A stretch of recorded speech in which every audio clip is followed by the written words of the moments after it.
Hey everyone, my name is Scott Avidis. I'm going to demo for you today setting up both asynchronous and ActiveDR, which is a continuous asynchronous form of replication on the Pure Storage flash arrays. So as you can see here, I'm in our test drive demo lab, and I have these two arrays pulled up. By the way, this demo lab can be provided to you a couple hours here or there if you want to play around in it with our vouchers that we can provide for free. So first things first, we have our two arrays here. What we're going to do is we want to set up our replica link between the two arrays. So you can see here in this pane, we have our array connections. Let's go to FlashArray 2. We have our array connections. So the first step in setting up replication, close this part here, is to go past this plus sign over to the three dots, and we will grab our connection key for the target array in which we would like to initiate replication. So here we have our connection key. I'm just going to copy that. Okay. Next thing we'll do, let me just close this out, is we'll come over to our primary array. And in the same protection tab on the pane, we're going to come down here to the plus button. And here, what we're going to do, typically you put in your management IP address of the array that you are trying to connect to. But since this is a test drive lab, we are going to put in FlashArray 2.testDrive.local. And below that, we're given two options in the types of replication. So we have asynchronous, which is our snapshot-based replication. And then we have our ActiveDR, which is a continuous asynchronous volume-based replication using our pod construct, which I will be reviewing on the call today. And then finally, we have true synchronous replication, what we call active cluster here at Pure. And so for this demo, we're going to start with async. And then I'm going to delete that, and I will paste in my connection key. We have a choice of either Ethernet or fiber channel. In this case, we're going to do Ethernet, and I'm going to connect the two arrays. From here, we can see that we now have our array connection on FlashArray 2. It's connected via asynchronous replication. We have our management address, and we have our two replication port IP addresses for the primary controller. If I go over to my secondary flash array and refresh this page, we should see the exact same thing. And there it is. Notice that management IP address will only show on the primary. Next step in this process is to come over to our volumes, and let's take a look at which volumes we want to replicate. And on this side, we're on the DR side, so let's pop over to our FlashArray 1. And here you can see we have two volumes today that exist on the flash array. It's important to note that in this flash array, we have safe mode in use. And so whenever you create a new volume outside of a pod for ActiveDR, we will need to disable safe mode before being able to put it into the pod. But we'll get to that a little bit later. For right now, what we're going to do is click any one of these volumes. And with safe mode enabled, we will always have auto on safe mode, which applies a protection group for all volumes created on the array. And so now that we have our volume, we can see our connected hosts as well as the protection groups it's associated with. So let's click into that protection group. Within the protection group, you'll find a few panes here, right? Top left is going to be our members. So what volumes we have, which are part of this protection group. Over here, we have our snapshot schedule. So this is going to be for every local snapshot of the volumes that are the members of the protection group, what kind of schedule we want to take those snapshots on, whether it's enabled, true or false, create a snapshot on source every X amount of time, retain it for another X amount of time, and then we have a second layer of snapshots, which could be retained for maybe a longer period of time, but they're taken less frequently. And then down here on the left, we have our targets for replication via asynchronous replication with these snapshots. So first thing we'll do here is come to here, add our target in.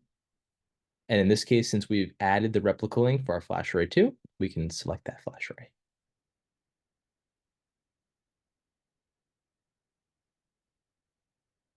There we go. And then over here now, what we'll want to do is we will want to create a replication schedule to define the frequency of which we want to replicate these snapshots to our target array. Keep in mind, these targets can be inclusive of a flash array X, XL, C, and even E. And we can fan out from one flash array up to 10 separate flash arrays from a snapshotting replication standpoint. So now what I'll do is I'll come into our replication schedule. I'm going to enable it. And then, of course, we can replicate the snapshots to a target every X amount of time here. In this case, it's 6 hours. I'll leave it at that. We can also define a time between which we don't want to replicate. Say if you have a batch or backup happening and the array is very busy, we can specify a specific time we don't want it to replicate between. We can also retain these snapshots on source for a period of time. And then just like our local snapshots, we have a longer period of time that we can specify as well for that retention of those snapshots. So I'm going to save this for right now. And then in an effort to just prove to you that this is working and it's set up, what we'll do is we'll come into here and I'll do a one-time snapshot and I'll apply the retention and I'll ensure that it replicates to the other target. And I'll call this our test snapshot. So I'm going to go ahead and create that. And so we can see here now, we've created this test snapshot at this time over here. And so now when I log into my DR array, we should also be able to see the same thing. So let's go back to dashboard. Let's go back to protection. Let's go to here, snapshots. So snapshots, this tab will actually show all snapshots locally stored on the array. So in this case, we wouldn't see the snapshot that we've replicated over. Policies, that's for file systems. We're not going to touch on that today. We have our protection groups here. Now in this tab, we have a few different options, right? We have our source protection group, our source protection groups. So in this case, we have our auto on safe mode protection group. Below that, we have any associated snapshots with that protection group stored locally on the array. In this case, we have no snapshots on the DR side, right? So this is going to show no snapshots.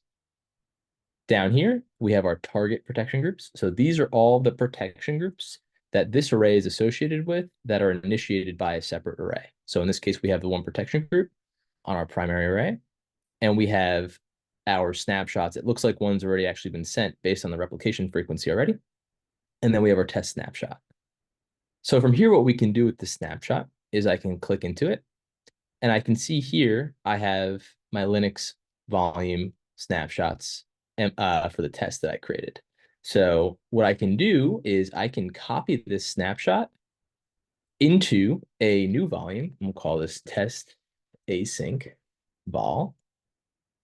And I can either choose to overwrite the snapshot or the existing volume if it exists on the array today, or I can create a new snapshot that I can then attach to a separate host, say QA test dev, to do any patching on the volume from the snapshot that I've replicated from the primary array to the target array. So in this case, I'll copy it. And now if I close this out, just to prove to you guys that this worked, I can see that I have my volumes up here. And there is the newly created snapshot, or the newly created volume from the snapshot that was replicated from our primary target.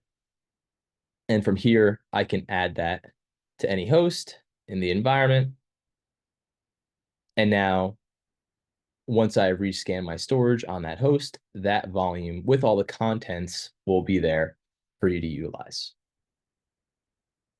So that pretty much covers it for async replication. Now let's dive into ActiveDR. So the beautiful thing about ActiveDR is I don't have to come into here and create a whole new type of replication link, right? Because ActiveDR will be able to facilitate using the exact same replica link that I defined with traditional async replication. So here you can see exactly the same. So the first step that we're going to take in this is I am going to go to storage, and I'm going to go into pods. So you could think of a pod as a logical construct in which we can store volumes. And so with pods, in terms of ActiveDR, we have this concept of a promoted pod in the production site, meaning that all the volumes in that pod will be in a read-write state. And so the host can access it. It can read and write to it like any normal production volume. However, on the DR side, as we're asynchronously streaming the incremental changes at a volume level to the equivalent pod in a demoted state on the DR side, what we will see there is volumes that are in a read-only state. This benefits you because you can actually pre-connect those volumes in a read-only state to the host on the DR side so that when you do a failover test or whatever it might be, if there's a true DR event, all you have to do is promote the pod on the DR side, rescan your storage from the hosts, and then all those volumes will be read-writable as opposed to just being read-only. So let's dive into it. First thing we're going to do here, create a new pod. So we'll do test ADR pod for active, pod for ActiveDR. So create. And then from here, you'll see I have all of my, options within the pod. So just to walk you through it from the top down, up here, I can define whether I want to demote, rename, clone, or destroy this pod. Over here on top, we'll see arrays, which will show us all the arrays in which this pod is connected to. So in this case, it's not connected to any other arrays yet, and therefore we'll only see our FlashArray 1. Down here, I'll see this pod's replica links, because just like async replication, we could have multiple different pods connected to in a fan-out manner to multiple different arrays. And then down here, I have my volumes and I have my protection groups. Another important concept with protection groups and snapshots of those protection groups that live inside a pod is that just like the volume, the snapshots will also replicate over from the production side to the DR side. And then I will see all my volume snapshots as well as the protection group snapshots down here. If you're working with a file system, you would see that as well as your policies here. Down here, I can specify my failover status. So if I want to add arrays to pod failover preferences, I can do that. I can also demote my pod here or set default protection. So typically, what you can do in an array that does not have safe mode enabled is I would come into here and I can move volumes in and out of this pod. Now, with ActiveDR and volumes in general, once a volume has been attached or associated with a protection group, it must be removed from that protection group before it can be moved into or out of a pod. Since safe mode is enabled on this array, I am unable to do that. And so what I will do for the purposes of this demo, so we'll cancel out of that. And what we'll do is I will actually create a new volume directly within the pod. So we'll call this test ADR file, and I'll give it a size of 25 gig. And of course, I can set my QoS preferences if I want to put a bandwidth or IOP limit. I can also, define the protection group if I wanted to right off the bat. And in this case, it's going to go into the protection group that's associated with this pod. So that looks good. So create. And now here we can see this is our volume. The next step here is and then we can do this one of two ways. I can come into here, and what we can do is establish a remote array, and I can select FlashArray 2.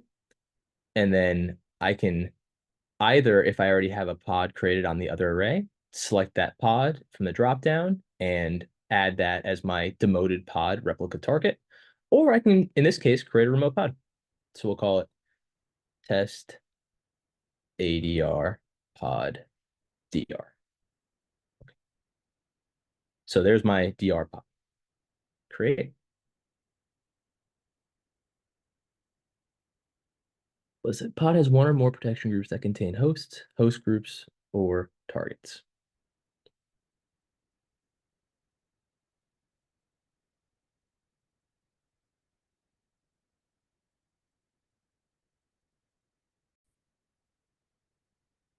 So just to resume from where we were at a point where we had our promoted pod on our production site with our volume in it.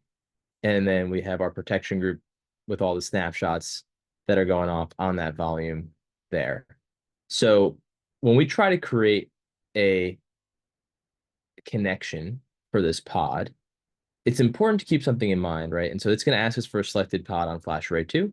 And so if I go ahead and click this, we would expect that to work, right? So in this case, since we are moving from asynchronous rep to ActiveDR, there is a caveat that we cannot have any of the protection groups inside of this pod also replicating to another target, where we can see here that is actually allowed on other targets.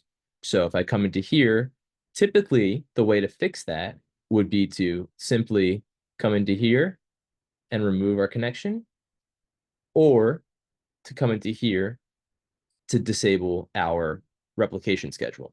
However, since we have safe mode enabled, that's not an option for us. So for the purposes of this demo, what I will do, or what I've already actually done, is created a new pod here called test pod 2. And so in this case, we can see that we have our FlashArray. The next step we'll do is we will actually create the connection, grab our remote FlashArray 2, come into our remote pod name, test ADR pod, and create the connection there.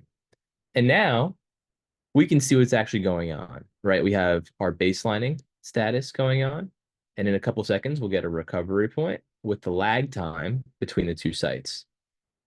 And so just to confirm, if I go over to my DR array, come to protection, we can see that this array has a pod. It's called test ADR pod. We're replicating. This is our last recovery point. And if I come into here, there's currently no volumes in this pod. So what we'll do now is come back to here, and we're on test ADR pod 2. I will take this little plus sign and I will create test ADR vol 1. Call that 25 gig. Oh, 25. I'm not doing any QoS, no bandwidth or IOP limiting. I'm not going to create multiple. So I'll create that. And so now we have our volume over here, 25 gig. And the cool thing is we'll start to see some new snapshots being made, but in an effort just to show you guys real quick, I'll just do test ADR vol snap create.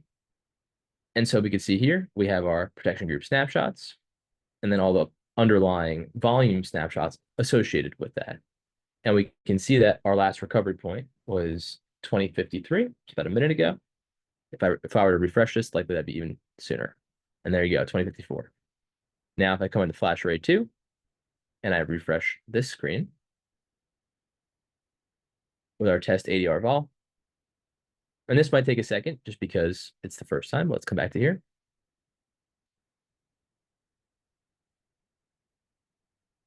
We have our vol there. Come back to ADR. We're in a demoted state.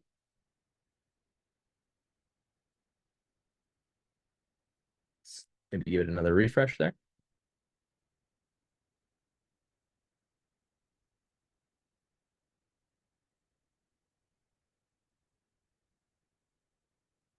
Close that out. Expand the screen here.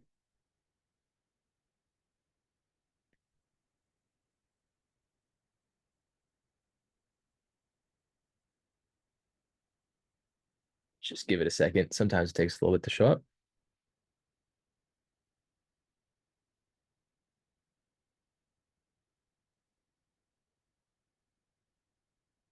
Okay, I'm just going to pause it right here, and then I'll bring it back once we have that data showing up. Likely just because it's test drive, it's taking a little bit longer than normal.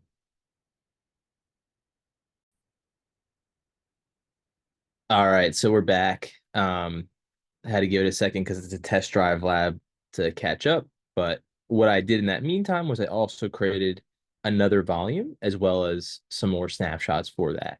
So as you can see here, We have our test ADR remote pod that we're replicating from this local pod in a promoted state to our remote pod here on FlashArray 2. Our last recovery point was about a second ago, and we can see all the snapshots as well as the volume snapshots. So now, if I come over to FlashArray 2, I can see the exact mirrored opposite, basically. So I have my volumes, snapshots, recovery point, and we can ignore this up here. This is more for active cluster.